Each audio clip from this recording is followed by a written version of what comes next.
توہین عدالت کیس میں عمران خان نے ضمنی جواب جمع کروا دیا ہے۔ نئے جواب میں بھی غیر مشروط معافی مانگی، نہ ہی خود کو عدالت کے رحم و کرم پر چھوڑا۔ مان گئے کہ جلسے میں تولے بغیر بولا، یہ بھی تسلیم کر لیا کہ خاتون جج کو دھمکی آمیز بیان غیر معتاد تھا، الفاظ غیر ارادی طور پر نکلے۔ جج زیبا چودھری کے سامنے پچھتاوے کا اظہار کرنے کی پیشکش۔ تحریری بیان میں عدالت کو عفو درگزر اور معافی کے اسلامی اصولوں کا حوالہ دے کر نئی وضاحت قبول کرنے کی استدعا کر دی گئی۔ اسلام آباد سے آپ کو دکھاتے ہیں سیپر سہیل رشید کی رپورٹ۔ توہین عدالت کیس میں عمران خان نے اسلام آباد ہائی کورٹ میں نیا جواب جمع کروا دیا۔ ایک مرتبہ پھر غیر مشروط معافی نہیں مانگی اور تسلیم کیا کہ سب کچھ کہا لیکن غیر ارادی طور پر۔ اپنے ہی الفاظ پر افسوس کا بھی اظہار، آئندہ محتاط رہنے کی یقین دہانی بھی کروا دی۔ دعویٰ کیا کہ خواتین کے حقوق کا علمبردار ہوں، خاتون جج کے جذبات مجروح ہوئے تو اس پر دکھ ہے۔ اپنے الفاظ پر خاتون جج سے پچھتاوے کا اظہار کرنے پر شرمندگی بھی نہیں ہوگی۔ ضمنی جواب میں عمران خان نے مصروف شیڈیول کا جواز پیش کر کے اپنی لا علمی کا اعتراف بھی کیا۔ بولے معلوم نہیں تھا شہباز گل کا معاملہ ہائی کورٹ میں زیر التوا ہے۔ ساتھ ہی دعویٰ کر دیا کہ کسی زیر التوا کیس پر اثر انداز ہونے والا بیان نہ کبھی دیا اور نہ مستقبل میں کبھی دوں گا۔ قانونی جواب میں سیاسی ٹچ بھی دیا کہ عدالت نے مجھے ضمنی جواب کی مہلت دی تو سیاسی پوائنٹ اسکورنگ کی طاق میں رہنے والوں نے اس پر شدید تنقید کی۔ عمران خان نے کہا توہین عدالت کی کسی مہم کا سوچ بھی نہیں سکتا۔ عدالت سے وضاحت قبول کرنے اور شو کاز نوٹس واپس لینے کی استدعا کی۔ ضمنی جواب میں معافی اور تحمل کے اسلامی اصولوں کا حوالہ بھی دے ڈالا اور امید ظاہر کی کہ عدالت اس اصول کی پیروی کرے گی۔ وفاقی وزیر خواجہ آصف کا کہنا ہے کہ عمران خان نے گزشتہ روز اپنی بات کو نیا مطلب پہنا دیا۔ یہ سوچی سمجھی حکمت عملی کے تحت ہے۔ پہلے حملہ کیا جائے، اداروں کو متنازع بنایا جائے، پھر کہا جائے کہ میں نے تو میرٹ کی بات کی تھی۔ ان کی پارٹی میں کوئی ان کا دفاع نہیں کر رہا۔ تحقیقات میں چیزیں فوراً فنڈنگ سے بہت آگے چلی گئی ہیں۔ حساب کتاب ہوگا اور بہت جلد ہوگا۔ یہ ایک سوچی سمجھی اسٹریٹجی کے تحت کیا جاتا ہے۔ پہلے اٹیک کیا جائے اور ری ایکشن دیکھا جائے اور اس کے بعد جو ہے اس میں کوئی جمع تفریق کر کے کہا جائے جی کہ میں نے تو میرٹ کی بات کہی۔ بتائیں عمران خان صاحب کہ کب میرٹ کے اوپر پاکستان آرمی میں اپوائنٹمنٹس نہیں ہوئی؟ ہماری جو لاسٹ اپوائنٹمنٹ ہے موجودہ آرمی چیف کی، وہ انہوں نے انڈورس کیا ہوا۔ آج جب اقتدار نہیں رہا ان کے پاس، ہماری افواج کی قیادت کے اوپر جو ہے وہ اٹیک کر رہے ہیں اور وہ آنے والی جو اپوائنٹمنٹ ہے جان بوجھ کے جو ہے اس کے لیے شکوک و شبہات جو ہے، بزدار کی اپوائنٹمنٹ میرٹ یا موجودہ کے پی کا جو چیف منسٹر ہے وہ میرٹ پہ ہے؟ کیا انہوں نے دوائیوں کا اسکینڈل کی انویسٹیگیشن کی ہے؟ چینی کے اسکینڈل کی انویسٹیگیشن کی ہے؟ گندم کے اسکینڈل کی انویسٹیگیشن کی ہے؟ کس میرٹ کی بات کرتے ہیں؟ تحقیقات جو ہے نہ صرف فورن فنڈنگ کے کیس میں جو چیزیں شامل ہیں اس سے بہت آگے چیزیں چلی گئی ہوئی ہیں اور سارے کا حساب ہوگا، زیادہ دیر نہیں لگے گی۔ ادھر وزیر اعظم کے معاون خصوصی عطا اللہ تارڑ کا کہنا ہے کہ چوری بچانے کے لیے عمران خان ریاست اور فوج مخالف بیانیاں اپنا رہے ہیں۔ افواج کے خلاف منفی پروپیگنڈے کی وجہ سے لوگوں نے تحریک انصاف کے جلسوں میں جانا چھوڑ دیا ہے۔ عطا اللہ تارڑ نے دعویٰ کیا ہے کہ پنجاب میں سیلاب سے متاثرہ اضلاع میں پرویز الہی سرکار کہیں نظر نہیں آتی، عوام کو تنہا چھوڑ دیا گیا۔ کس منہ سے پاک فوج کے خلاف بیان دیا ہے یا ٹاپ براس کے خلاف بیان دیا ہے اور اس کو متنازع بنانے کی کوشش کی ہے؟ پاکستان دشمنی ہے۔ ریاست اور فوج مخالف بیانیے پر عمران نیازی عمل پیرا ہے، اس کی صرف ایک وجہ ہے، اپنی چوری کو بچانا۔ پاک فوج کے خلاف بیانیہ دیا جا رہا ہے، یہی وجہ ہے کہ ان کے جلسوں میں عوام نے جانا چھوڑ دیا ہے۔ پشاور میں فلاپ جلسہ ہوا، یہودیوں نے اور بھارتیوں نے جو پیسے فورن فنڈنگ میں عمران نیازی صاحب کو بھجوائے ہیں، اسی لیے بھجوائے تھے کہ آج فوج مخالف اور ریاست مخالف بیانیاں اس ملک کے اندر اس کو پروان چڑھایا جائے۔ کہتا ہوں کہ ڈبو ایک ہی ابو، یہ روز اپنا والد بدلتے ہیں۔ اس کا مقصد صرف یہ ہے کہ عمران خان کی نیا جو تقریباً ڈوب چکی ہے اس کو مکمل طور پہ ڈبو دیا جائے۔ پنجاب کی دھرتی جہاں پر سیلاب صرف 2 اضلاع میں آیا ہے، پنجاب حکومت وہاں پر کہیں نظر نہیں آ رہی۔ پنجاب کے حکمران بے حس ہو چکے ہیں، عوام کی مدد کے لیے پنجاب حکومت تیار نہیں ہے، پنجاب حکومت نے ہاتھ کھڑے کیے ہوئے ہیں۔ وزیر اعظم میاں شہباز شریف اور ان کے بیٹے Hamza Shahbaz FIA money laundering case میں بریت کے لیے عدالت میں درخواست دائر کر دی ہے۔ دوسری جانب احتساب عدالت لاہور نے دونوں باپ بیٹے کے خلاف دائر Ramzan sugar mills reference NAB Lahore کو واپس ارسال کر دیا ہے۔ عدالت نے قرار دیا ہے کہ ریفرنس احتساب عدالت کے دائرہ اختیار میں نہیں آتا۔ مریم نواز نے بھی پاسپورٹ واپس لینے کے لیے لاہور ہائی کورٹ میں متفرق درخواست دائر کر دی ہے۔ موقف اختیار کیا ہے کہ نیب نے 4 سال سے ریفرنس دائر ہی نہیں کیا۔ لاہور سے دیکھیے ارشد علی کی رپورٹ۔ شہباز شریف اور حمزہ کے وکیل نے احتساب عدالت لاہور کے روبرو دلائل دیتے ہوئے موقف اختیار کیا کہ نیب ترمیمی ایکٹ کے تحت موجودہ کیس احتساب عدالت کے دائرہ اختیار میں نہیں آتا۔ عدالت نے وزیر اعظم شہباز شریف اور حمزہ شہباز کو 5-5 لاکھ روپے کے ضمانتی مچلکے جمع کرانے کی ہدایت کرتے ہوئے ریفرنس واپس نیب کو بھجوا دیا۔ دوسری جانب وزیر اعظم شہباز شریف اور حمزہ شہباز نے FIA منی لانڈرنگ کیس میں بریت کی درخواستیں دائر کر دیں، جن میں موقف اختیار کیا گیا ہے کہ سیاسی انتقام کا نشانہ بنانے کے لیے قائم کیا گیا منی لانڈرنگ کا مقدمہ خارج کیا جائے۔ مریم نواز نے پاسپورٹ واپس لینے کے لیے لاہور ہائی کورٹ میں متفرق درخواست دائر کر دی ہے، جس میں موقف اختیار کیا گیا ہے کہ نیب نے 4 سال سے ریفرنس دائر نہیں کیا۔ پاسپورٹ تحویل میں لیے جانے سے بنیادی حقوق کی خلاف ورزی ہو رہی ہے۔ کیمرامین آصف شکیل اور خاور محمود کے ساتھ ارشد علی، سما، لاہور۔ اور ابھی خبر یہ ہے کہ الیکشن کمیشن نے اسحاق ڈار کی نااہلی کے لیے دائر ریفرنس پر فیصلہ محفوظ کر لیا ہے۔ دوران سماعت الیکشن کمیشن نے قرار دیا اسحاق ڈار سینٹ کے رکن بنے ہی نہیں تو نااہل کیسے کیا جائے۔ نادہندگی کے باعث اسحاق ڈار کی نااہلی کی استدعا کرنے والے درخواست گزار اظہر صدیق الیکشن کمیشن میں پیش نہ ہوئے، جس پر نثار درانی نے کہا کہ ہائی کورٹ میں اظہر صدیق کہتے ہیں کیس نہیں چلتا، یہاں سماعت مقرر کریں تو وہ پیش نہیں ہوتے۔ ممبر بلوچستان نے کہا اسحاق ڈار کامیاب امیدوار ضرور ہیں لیکن انہوں نے حلف نہیں اٹھایا اور حلف اٹھائے بغیر کوئی بھی سینٹ کا ممبر نہیں کہلا سکتا، اور جو ایوان کا رکن ہی نہیں الیکشن کمیشن اسے نااہل کیسے قرار دے دے۔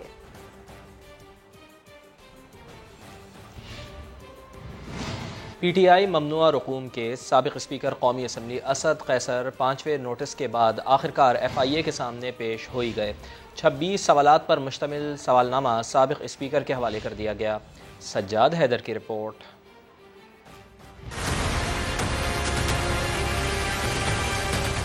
بینک اکاؤنٹ کس کا تھا؟ کھولنے کا مقصد کیا تھا؟ PTI نے الیکشن کمیشن کی انکوائری میں اسے کیوں مسترد کیا؟ PTI ممنوعہ فنڈنگ کیس میں سابق اسپیکر اسد قیصر سے FIA کے سوالات۔ 1 گھنٹے تک FIA کی 3 رکنی ٹیم کی تحقیقات۔ ہم نے سارا کچھ ریکارڈ اس کو دے بھی رہے ہیں، دے بھی دیا ہے، اور مطلب واحد پارٹی ہے PTI جس نے قانون کے مطابق اپنے اکاؤنٹس کو جو ہے نا وہ پروسیڈ کیے ہیں۔ اسد قیصر سے 26 سوالوں کے جوابات طلب، ساتھ ہی ذرائع آمدن سمیت ٹیکس گوشواروں کی تفصیلات بھی مانگ لی۔ سرسری قسم کے کوشچنز تھے وہ انہوں نے پوچھ لیے ہیں اور میں نے ڈسکس بھی کیا ہے، اور ساتھ جو ہے نا انہوں نے مجھے ایک کوشچنیئر حوالہ کر دیا ہے، تو میں اپنے لائر کے ذریعے جو ہے نا پراپر اس کو رسپانڈ دوں گا انشاءاللہ۔ الیکشن کمیشن کے ممنوعہ فنڈنگ کیس میں 2 اکاؤنٹ سامنے آنے پر FIA نے سابق اسپیکر اسد قیصر کے خلاف تحقیقات کا آغاز کیا ہے۔ کیمرامین ذکا اللہ کے ساتھ سجاد حیدر، سما، پشاور۔ سوشل میڈیا پر سب چلتا ہے لیکن در حقیقت ایسا ہے نہیں، کہیں نہ کہیں نظر بھی آ جاتا ہے۔ پشاور میں تحریک انصاف کے کل کے ناکام جلسے کی ہی مثال لے لیں۔ مراد سعید نے ٹویٹر پر ایک ویڈیو پوسٹ کی جس میں عوام کی بڑی تعداد نظر آ رہی تھی۔ مراد سعید نے ظاہر کیا کہ وہ ویڈیو پشاور جلسے کی ہے، جبکہ حقیقت میں ایسا نہیں ہے۔ PTI اکاؤنٹ سے جو ویڈیو پھیلائی جا رہی ہے وہ دراصل 13 اپریل کے جلسے کی ہے۔ فیصل جاوید کے کل کے کپڑوں میں اور 13 اپریل کے کپڑوں میں واضح فرق دکھائی دے رہا ہے۔ اسی پر ہم بات کریں گے۔ پشاور میں عرفان موسیٰ زئی ہمارے ساتھ ہوں گے، اس کے ساتھ ساتھ بیورو چیف طارف آفاق بھی ہمارے ساتھ ہوں گے۔ بتائیے گا اس حوالے سے جاننا میں یہ چاہوں گی سب سے پہلے آپ سے موسیٰ زئی کہ جلسے میں کتنے لوگ آئے تھے، آپ کے پاس کیا اطلاعات ہیں اس حوالے سے؟ جی بالکل اس طرح کے کل جو ہے PTI نے دعویٰ کیا تھا کہ وہ 1 لاکھ سے زیادہ لوگ جو ہے وہ جلسے میں لائیں گے، لیکن کل جو آج گراؤنڈ پر صورتحال تھی وہ زیادہ سے زیادہ 10,000 لوگ بھی جو ہے وہ جلسہ گاہ میں موجود نہیں تھے اور پورا پینڈال جو ہے وہ تقریباً خالی تھا۔ حالانکہ یہ PTI کا ہوم گراؤنڈ تھا، ان کی پوری کوشش تھی، جو سرکاری وسائل بھی استعمال کیے گئے تھے، لیکن اس کے باوجود جو ہے وہ جلسے میں بڑی تعداد جو ہے وہ لانے میں ناکام رہی ہے۔ اس کے ساتھ جو ہے وہ جس پر چونکہ اس سے تعداد انتہائی کم تھی، سوشل میڈیا پر مختلف ویڈیوز جو ہے وہ وائرل ہوئی تھی، تو اس کے بعد جو ہے وہ مراد سعید نے ایک ویڈیو ٹویٹ کی جو کہ 13 اپریل کو پشاور میں جو رنگ روڈ پر جلسہ ہوا تھا اسی مقام پر، تو وہ ویڈیو تھی جب ویڈیو میں واضح طور پر نظر آ رہا ہے کہ سینیٹر فیصل جاوید جو ہے اس نے جو ہے وہ بلیک سوٹ پہنا ہوا تھا، جبکہ کل جو ہے اس نے سفید کپڑے پہنے ہوئے تھے. تو ویڈیو جو ہے وہ اس نے یہ تاثر دیا ہے کہ یہ کل کی ویڈیو ہے، حالانکہ وہ ویڈیو گزشتہ تھا پشاور میں، وہ اس کی ویڈیو تھی. تو نہ صرف یہ بلکہ کل کے جلسے میں جو ہے پشاور کے ان کا یہ کہنا تھا کہ انہیں 31 کے حوالے سے ہے، لیکن ہم نے دیکھا کل کہ زیادہ تر لوگ جو ہے وہ دوسرے اضلاع سے جو ہے چارسدہ، نوشہرہ، مردان اور وہاں اضلاع سے زیادہ تر لوگ جو ہے وہ لائے گئے تھے. باقاعدہ طور پر ان کی کو جو ہے وہ ٹاسک دیا گیا تھا، لیکن اس کے باوجود جو ہے وہ پینڈال بھرنے میں جو ہے وہ پی ٹی آئی ناکام نظر آئی. صحیح ہے. عرفان ہمارے ساتھ ہی موجود رہے گا. طارق صاحب، خان صاحب تو یہ دعویٰ کرتے ہیں، کلیم کرتے ہیں کہ جلسوں میں ہزاروں کی تعداد میں لوگ آتے ہیں، تو پرانے جلسوں کی فوٹیج دکھا کر اب کیا ثابت کرنا چاہ رہے ہیں؟ ان کا پشاور میں جلسہ تھا تو وہ جو ان کے سابقہ جلسے ہوتے تھے اس کے مقابلے میں بڑا ہی کمزور جلسہ تھا، اور اس میں جو نا جو اس وقت مختلف ذرائع سے ہمیں انفارمیشن ملی ہے ان کے مطابق تقریباً 10-12 ہزار سے زیادہ لوگ نہیں تھے اس میں. اور اس سے یہ بھی تھا کہ پشاور کے علاوہ نوشہرہ، چارسدہ، مردان، سوابی وغیرہ وہاں سے بھی عموماً وہاں سے بھی لوگوں کو لانے کی کوشش کی گئی تھی، اور جلسے کو جو پنڈال کو اس کو بننے کی کوشش کی گئی تھی، لیکن وہ ناکام رہے تھے. اور جو ان کے یہاں پہ منتظمین تھے انہوں نے یہ دعویٰ کیا تھا کہ ہم نے پنڈال میں تقریباً 20,000 کرسیاں بچھائی ہوئی ہیں اور 1 لاکھ کے قریب لوگ اس جلسے میں شرکت کریں گے، لیکن اس کے مقابلے میں ہم دیکھیں تو 10-12 ہزار سے زیادہ لوگ اس جلسے میں نہیں تھے. تو یہی وجہ تھی کہ کل ان کے پاس جو ان کی اپنی سوشل میڈیا کی ٹیم تھی ان کے پاس جو ڈرون کیمرے تھے، تو ڈرون والی فوٹیج بھی وہ شیئر نہیں کر پا رہے تھے، اور ان کو بھی پتا تھا کہ پنڈال پورا بھرا ہوا نہیں ہے اور ان کو سختی کا سامنا کرنا پڑ سکتا ہے. اس کے علاوہ اگر ہم یہ دیکھیں تو پھر مراد سعید نے بھی پرانے جلسے کا سہارا لے کر اور وہ والی فوٹیج اٹھا کے ان کو ٹویٹ کیا اور اسے تاثر دینے کی کوشش کی کہ جیسے یہ جو نا کل کا جلسے جو بڑا کامیاب جلسہ تھا اور اس میں بڑی تعداد میں لوگوں نے شرکت کی تھی. حالانکہ یہ تھا کہ ایک مرتبہ ایک موقع پہ صدق نے کہہ دیا تھا کہ یہ جو بیریئر ہے اس کو ختم کیا جائے اور تمام کارکنوں کو آگے آنے کی اجازت دی جائے، لیکن شوکت ضروری بھی پھر اس کی مخالفت کی، اور انہوں نے پھر بعد میں جو نا پتہ چلا کہ شوکت ضروری کا موقف بھی ٹھیک تھا کہ وہ کہنا چاہ رہے تھے کہ یہ بیریئر بھی ہٹا دیا جائے تو پھر تو گراؤنڈ جو ہے بالکل خالی ہو جائے گا اور بہت کم تعداد میں وہ دکھائی دے گی. تو کیمرے کی آنکھ سے اور ایڈیٹنگ کر کے اپنے ناکام جلسوں کو کامیاب بنانے کی جو کوشش کی جا رہی ہے وہ تو خیر ان کی سوشل میڈیا ٹیم اس میں بڑی ماہر بھی ہے اور بڑی، لیکن کل کا جلسہ جو نا اگر ہم دیکھیں اور اس کے حوالے سے ہم بات کریں تو وہ بالکل پی ٹی آئی کی قیادت کی توقعات پر بھی پورا نہیں اترا، اور یہاں پہ جو کارکن تھے ان کی تعداد بھی بڑی کم تھی، اور جو عام لوگ عموماً ان کے جلسے میں جایا کرتے تھے وہ بالکل گریزہ رہے اور انہیں پی ٹی آئی کے جلسے میں شرکت نہیں کی تھی. یہی وجہ ہے کہ آپ دیکھ سکتے ہیں کہ پی ٹی آئی کے جو رہنما ہیں تو وہ پرانی فوٹیجز کا سہارا لے کر اب اس جلسے کو کامیاب بنانے کی کوشش کر رہے ہیں اور یہ تاثر دینے کی کوشش کر رہے ہیں جیسے کل کا جلسہ جو نا بڑا کامیاب ہوا تھا. بلکہ جو ان کے صوبائی ہیں ترجمان برشا سیف نے تو کل ایک مرتبہ یہ بھی کہہ دیا تھا کہ چونکہ سیلابوں کی وجہ سے جو پشاور کے متحدہ اضلاع ہیں وہاں سے لوگ نہیں پہنچ پائے، اس کی وجہ سے جو ان کے سابقہ جلسے تھے ان طارق صاحب کیا یہی وجہ ہے ایک سیلاب کے حوالے سے اگر ہم بات کریں تو مین وجہ آپ یہی سمجھتے ہیں، یا ہم یہ لے لیں کہ پاپولیرٹی میں اب خان صاحب کی کچھ کمی آ رہی ہے کیونکہ جس طرح کے بیانات وہ دے رہے ہیں اور اس طرح کے حالات میں وہ جلسے کر رہے ہیں، پھر بیانات کے بعد پھر یو ٹرن، پھر معافی نامے، اس سے فرق پڑتا ہے آپ کو لگتا ہے؟ جی یقیناً دیکھیں، ایک تو سیلاب بڑا فیکٹر ہے، اس میں کوئی شک نہیں ہے. دوسری بات یہ ہے کہ انہوں نے جو جلسے کا ٹائم رکھا ہوا تھا تو وہ تقریباً 4-5 گھنٹے اس میں تاخیر ہو گئی تھی، تو پھر مردان، چارسدہ اور باقی جو دیگر اضلاع ہیں سوابی، اب اس کے کارکن تو پھر نہیں پہنچ پاتے، پھر ان کے لیے واپسی کا بھی سب سے بڑا مسئلہ ہوتا ہے. تیسری بات جو خان صاحب کے اس وقت نیریٹو ہیں یا بیانیاں ہیں اور وہ فوج کے خلاف جو مسلسل ان پر حملے کر رہے ہیں تو اس کی وجہ سے بھی کافی، اور سب سے جو اہم وجہ ہے وہ پشاور کے کارکنوں میں اور پشاور کے جو ان کی یہاں پہ تنظیمیں ہیں ان کے اندر جو اختلافات ہیں، اور اختلافات کی وجہ سے بھی بہت زیادہ لوگ نہیں نکلے اور وہ لوگوں کو یہاں پہ موٹیویٹ نہیں کر سکتے اس جلسے کے لیے. اب اگر ہم دیکھیں تو یہاں پہ جتنی ذیلی تنظیمیں ہیں یا ذیلی عہدیدار ہیں وہ آپس میں ان کی چپکلش ہیں، آپس میں وہ ان کے اختلافات ہیں، اور ایک گروہ جو ہے دوسرے گروہ کو نیچے دکھانے کی کوشش کر رہا ہے، پہلا والا گروہ جو ہے دوسرے کے خلاف لگا ہوا ہے. تو یہ باہمی اختلافات کی وجہ سے بھی پارٹی کی سیاسی ساکھ کو بھی یہاں پہ نقصان پہنچ رہا ہے. اور لوگ جو پشاور کے لوگ ہیں اس سے پہلے بھی اگر ہم نے ضمنی الیکشن میں دیکھ لیا ہو تو پشاور میں پی ٹی آئی کی کارکردگی بڑی ناقص رہی تھی. اس میں پشاور کے جو میئر کی سیٹ تھی وہ بھی جیت گئی تھی، اور اس کے علاوہ جو 7 تحصیلیں تھیں وہ سب کے سب جو ہے نا پی ٹی آئی ایک تحصیل کے سوا جو ہے وہ نہیں جیت پائے. امیر مقام صاحب بھی ہمیں جوائن کر چکے ہیں. امیر مقام صاحب بہت شکریہ آپ کے وقت کے لیے. سر، سرکاری وسائل کا بے دریغ استعمال، ہوم گراؤنڈ کا ایڈوانٹیج مگر ہوم کراؤڈ کیوں نہیں آ پا رہا؟ ہوم کراؤڈ نے کیا مسترد کر دیا عمران خان کو؟ اسی وجہ سے جلسہ ناکام ہوا ہے کل کا؟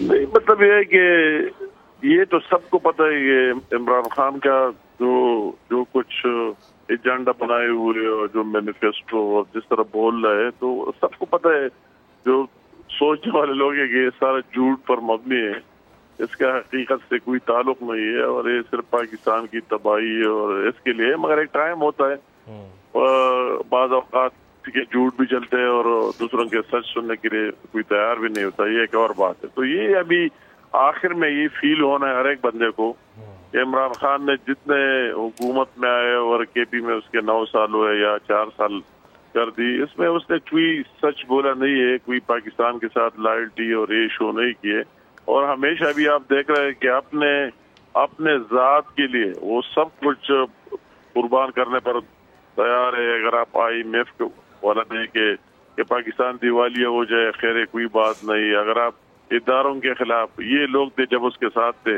اور ان کو سپورٹ کر رہے، بہت اچھے لوگ تھے اس کی تقریر دے کے، مگر جب وہ نیوٹرل ہو گئے، یہ نہیں کہ اس کو سپورٹ نہیں کر رہے مگر نیوٹرل ہو گئے، تو اس کو نیوٹرل پر بھی اتنا تکلیف شروع ہو گیا کہ یہ لوگ کیوں نیوٹرل ہے، اس کو بھی تباہی کرنا ہے، عدلیہ کے بھی، اس کا تو سارا یہ تو میں یہ کہتا ہوں کہ یہ دن دور نہیں ہے، مجھے اللہ تعالیٰ پر یقین ہے اور اس پر کہ یہ آخر میں لوگوں کو سمجھ آ جائے گی امریکہ کی سازش کدھر سے آئی، دوسری چیزیں کدھر سے آئے گی۔ اچھا امیر مقام صاحب، مختصراً مجھے یہ بتا دیجیے گا کہ چونکہ خان صاحب نے جلسے بھی جاری رکھے ہوئے ہیں، سیلاب کے اوپر وہ اپنے جلسوں کو فوقیت دے رہے ہیں، کیا یہ وجہ بھی ہو سکتی ہے کہ عوام ان سے ناراض ہے؟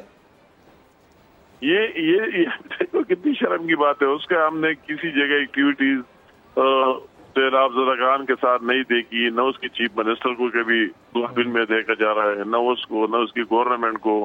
ایک ہیلی ہے، اس کو اگر ایک دن استعمال کرے پھر سارا دن سیاست میں یوز کر رہے، تو اس کا تو اس کو فکر ہی نہیں ہے، وہ تو اپنے چکروں میں لگا ہوا ہے۔ اور اسی طرح تو میں کہتا ہوں کہ اس سے اس کا چہرہ عوام کے سامنے نظر آ رہا ہے کہ لوگ سارے سیلاب میں ڈوب رہے اور آپ کے چکر میں سارے جھوٹ بولنے میں، تو اس طرح یہ چیز سامنے آنا ہے ایک دن، اور اس کی وہی جو یہی وجہ ہے کہ عوام ان سے ناراض ہے۔ بہت شکریہ آپ کا امیر مقام صاحب، ہمارے ساتھ آپ موجود تھے۔ طارق آفاق صاحب آپ کا بھی شکریہ، عرفان موسیٰ آپ نے بھی ہمیں آگاہ کیا، آپ کا بھی شکریہ۔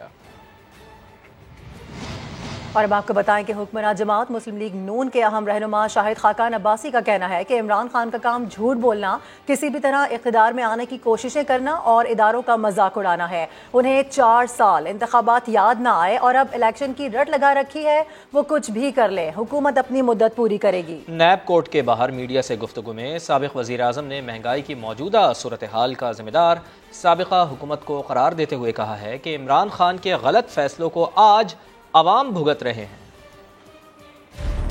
عمران خان کا کام ہے کہ ہر جھوٹ بولنا، ہر وہ کوشش کرنا کہ کس طرح اقتدار میں آ جائے اور ہر ادارے کی حد تک کرنا۔ ہماری تو کنسنٹریشن اسی بات پر ہے کہ ملک کے مسائل کو حل کیا جائے۔ عمران خان جو بھی کرتا ہے عوام اس سے جواب پوچھ لیں گے۔ عمران خان سے کسی مثبت کام کی توقع مت رکھیں۔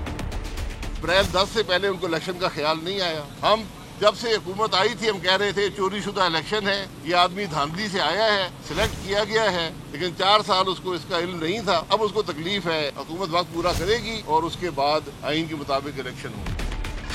جاوید اقبال صاحب کو بہت دفعہ گزارش کر چکا ہوں، جس عہدے پر آپ رہے ہیں اس عہدے کا تقاضا ہے کہ آپ بھی اپنے آپ کو احتساب کے لیے پیش کریں اور ملک کے اندر اور ملک سے باہر آسٹریلیا کے جو بھی آپ کے اثاثے ہیں وہ پاکستان کے عوام کے سامنے رکھیں۔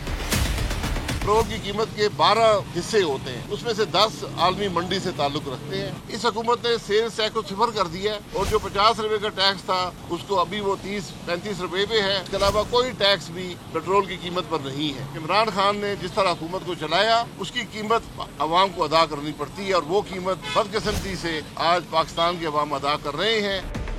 انگڑ میں اس وقت پانی کا پرابلم ہے کہ وہاں ڈرینز نہیں مل پا رہے، اور اسی طریقے سے آپ دیکھیں کہ آپ کو نوشہروں میں ہے مٹیاری کا جو آدھا حصہ ہے،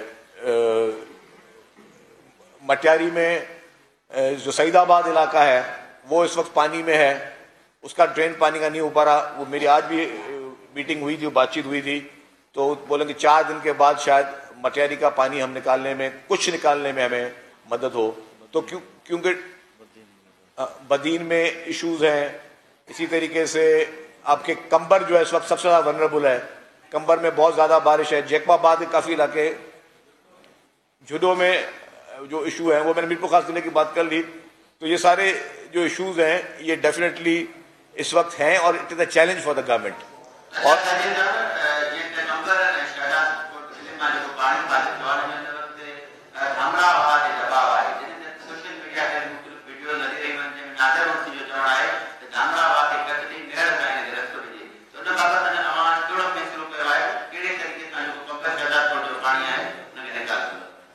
دیکھیں جی, فیصلہ جو بھی ہوگا وہ نہ چیف منسٹر کرے گا, نہ کوئی منسٹر کرے گا, نہ کوئی ایم پی ایم این اے کرے گا. کہاں سے پانی نکالنا ہے اور اگر کہیں کٹ دینا ہے تو یہ سارے فیصلے جو اریگیشن ڈپارٹمنٹ کے ایکسپرٹس ہیں, جو جن کی ایکسپرٹیز ہے ان چیزوں میں, وہ فیصلہ کریں گے. ساری ایس او پی یہ بنی ہوئی ہے. یہ نہیں ہے کہ جی مثال کے طور پر اگر مجھے کہیں پہ کٹ کی ضرورت ہے اور میں چاہوں کہ میرے گھر سے پانی نکل جائے میں کہیں پہ کٹ دے دوں, ایسی کوئی وہ نہیں ہے. اور میں نے آپ کہا کہ جس طرح کٹھن فیصلے لینے پڑتے ہیں, وزیر اعلیٰ سندھ نے سب سے کٹھن فیصلہ لیا. اپنے لیے انہوں نے اپنا گاؤں, اپنا گھر, اپنی زمینیں ساری وہ ڈبو دی. تو یہ وہ کیونکہ وہ اریگیشن ایکسپرٹس کے فیصلے تھے. تو اس میں اگر کوئی بھی میرا موجود دوست, کوئی ایم پی اے, کوئی ایم این اے یا کوئی منسٹر یا کسی بھی پارٹی یا کوئی شخص یا کوئی بھی سول سوسائٹی کو بندہ بولے جی مجھے یہ شہر بچانا ہے اور اس شہر بچانے کے لیے میرے پاس یہ راستہ ہے, تو وہ گورنمنٹ کسی کو کرنے نہیں دے گی. وہ صرف اور صرف جو اریگیشن کے ایکسپرٹس ہیں صرف وہی یہ فیصلہ کر سکتے ہیں. ملک میں ایمرجنسی کی صورتحال ہے. وزیر اطلاع سندھ شرجیل انعام میمن پریس کانفرنس کر رہے ہیں. کراچی پولیس چیف جاوید عالم اوڈھو نے ڈاکوؤں کے ہاتھوں 10 شہریوں کے قتل کو جرائم کی معمولی لہر قرار دے دیا. کہا ملزمان کے خلاف بروقت کارروائی کے لیے شاہین فورس کے نام سے موٹر سائیکل فورس قائم کر دی گئی ہے. اس مہینے ڈکیتی کی بدقسمتی سے جو 10 وارداتیں ہوئی, اس میں جو مختلف وارداتیں ہوئی اس میں 10 قیمتی جانوں ہمیں ان سے ہاتھ دھونا پڑا ہے. عوام کے جو جذبات ہیں ان کو ملحوظ خاطر رکھتے ہوئے ہم نے فیصلہ کیا ہے کہ جو ایک چھوٹی سی لہر ہے جرائم کی, اس کو قابو پانے کے لیے شاہین فورس کا انوگریشن کو بہتر سمجھا کہ بہتر طریقے سے ایک موٹر سائیکل بون فورس جو کہ بر وقت اور بہت ہی ایسی جگہوں پہ جہاں پہ عام موبائل کا بھی جانا مشکل ہوتا ہے پہنچ سکے اور ان ملزمان کا نہ صرف تعاقب کر سکے اور بلکہ ان کو گرفتار کرنے میں بھی اپنا کردار ادا کر سکے. ایڈیشنل آئی جی کراچی نے شہریوں کو اسٹریٹ کرائم سے محفوظ رکھنے کے لیے اسکواڈ تو بنا دیا, لیکن اس میں نیا کچھ بھی نہیں ہے. پہلے سندھ پولیس میں اسکیٹنگ فورس تھی, پھر موٹر سائیکل اسکواڈ بنایا گیا اور اب پھر شاہین فورس کے نام سے موٹر سائیکل اسکواڈ بنا دیا گیا ہے. اسی حوالے سے مزید بتا رہے ہیں چیف کرائم رپورٹر احمد رحمان خان. جی بالکل, اسٹریٹ کرائم کی روک تھام کے لیے کراچی پولیس کی جانب سے ایک نیا اقدام جو ہے وہ اٹھایا گیا ہے اور آپ یہ دیکھ سکتے ہیں کہ موٹر سائیکل اسکواڈ جو کہ سندھ پولیس کا پہلے بھی حصہ تھا لیکن اب اس کو شاہین فورس کا نام دے دیا گیا ہے. موٹر سائیکل تو ان کی وہی ہیں جو ان کو پہلے الاٹ کی گئی تھی, وہی ہیں, بس ان کی وردی میں تبدیلی یہ آئی ہے کہ اب یہ اورنج جیکٹ جو ہیں وہ ان کو پہنا دی گئی ہیں. باقی ایڈیشنل آئی جی کراچی سے ہماری اس حوالے سے بات ہوئی ہے تو وہ یہ بول رہے ہیں کہ جی ان کو انڈر ایس ایس پی جو ہے وہ تعینات کیا گیا ہے. اب ایک ایس ایس پی جو ہے وہ ان کو ڈیل کرے گا. پہلے یہ تھانے کی سطح پر جو ہے وہ کام کیا کرتی تھی اور جو شہر میں خاص طور پہ ویسے مقامات تھے جہاں پر پولیس موبائل کی پیٹرولنگ مشکل تھی تو ان مقامات پر یہ موٹر سائیکل اسکواڈ جو ہے وہ جایا کرتا تھا, لیکن اب اس کا نام جو ہے وہ شاہین اسکواڈ جو ہے وہ کر دیا گیا ہے. یعنی کہ تقریباً کام وہی ہے, بس نام بدل دیا گیا ہے. کوشش یہ کی جا رہی ہے کہ اس میں باقاعدہ ٹریکر سسٹم جو ہے وہ انسٹال کر دیا جائے تاکہ جو اس کی مانیٹرنگ ہے اس کو جو ہے وہ اچھا بنایا جا سکے. ابتدائی طور پر 100 موٹر سائیکلیں ہیں جی جو کہ ہر ایس ایس پی کو الاٹ کی جا رہی ہیں, چاہے وہ ایسٹ میں ہو یا پھر ویسٹ میں یا پھر ساؤتھ میں یا پھر کورنگی میں. تو اس طرح الاٹ کی جا رہی ہیں تاکہ جو بڑھتا ہوا اسٹریٹ کرائم ہے اسے جو ہے وہ کسی طرح قابو کیا جا سکے. ادھر بلوچستان میں منشیات فروشی اور منی لانڈرنگ کے ذریعے دہشت گردی کرنے والے گروہوں کے خلاف بڑا کریک ڈاؤن کیا گیا ہے. کوئٹہ کے سٹی نالے میں پولیس اور سی ٹی ڈی کا آپریشن کلین اپ بدنام سرغنہ سمیت 8 منشیات فروش مارے گئے ہیں. مجیب اللہ کی رپورٹ.